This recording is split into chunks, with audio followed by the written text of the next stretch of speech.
Well, if you have watched any cop show or have seen, any of the depositions relating to the Epstein case, well, you have heard the phrase many times, I'm sure, I plead the fifth.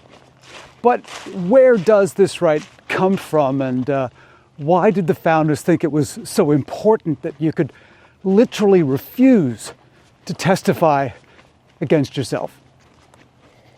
Well, let's travel back to 17th century England, where you could actually survive the plague, dodge religious persecution, live through a civil war, and a king's beheading, navigate the Great Fire of London, and still die from drinking the water. Yes, that England. Well, anyway, England had a court called the Star Chamber, and it's the stuff of nightmares. There was no jury, there was no due process, and importantly, they could force you to take an oath and answer pretty much any question they ask. King Henry VIII, God rest his soul, well, he loved it, no surprise, and so too did King Charles I, the one that was in fact beheaded back in the 1600s. Refuse to cooperate? Well, that's contempt. You're going to prison, maybe even worse. And if you answer honestly, well, you confess to a crime, most likely. Lie under oath? Well, that's perjury. Stay silent? That's contempt. I mean, no matter what you do, you're damned for trying, or damned for not trying. No matter what, you lose. Well, enter into the discussion a guy by the name of John Lilburne, who was a printer back in 1637. So the Star Chamber, well, they haul him in for him allegedly publishing religious pamphlets they did not like. And they order him to take an oath and answer their questions. And Lilburne says no. He refuses. He says no one should be forced to essentially accuse themselves. So what did they do to poor Mr. Lilburne? Well, they threw him in prison. They fined him, and they even whipped him through the streets of London. But our hero Lilburne, he doesn't break.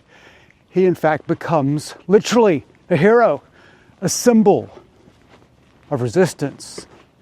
And his case becomes essentially the foundation for the right against self-incrimination. Yes, in fact, the Fifth Amendment. All right, well, let's flash forward to the American colonies. The founders of this great country, well, they knew this history cold. They read about the Star Chamber, about forced confessions, about governments using their own words as weapons against their own citizens. Some had even, in fact, experienced similar tactics from British authorities. They understood something really important, and that was when the government can force you to testify against yourself, well, justice becomes a bit of a joke. Innocent people can be trapped, coerced, broken. And the truth becomes whatever the interrogator really wants it to be. So they wrote the Fifth Amendment. No person shall be compelled in any criminal case to be a witness against himself. Simple, powerful, revolutionary. But the Fifth isn't just about staying silent. It's also about due process. The government can't deprive you of life, liberty, or property without following proper legal procedures. It protects against also double jeopardy. You can't be tried twice for the same crime. And it also requires grand juries for serious federal crimes.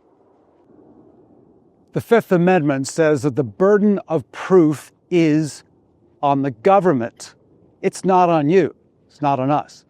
They, that is the government, they have to prove that you're guilty.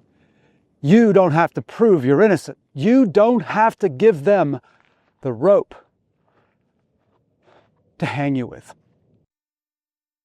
And for every time we hear, "I plead the fifth," well, we can thank the British printer John Lilburne for refusing to betray himself in a 17th century courtroom. And it's the idea that your conscience, your words, and your very self, well, it belongs to you, not the government. And by the way, if you've enjoyed this video, please consider liking the video and subscribing to the channel. Thanks.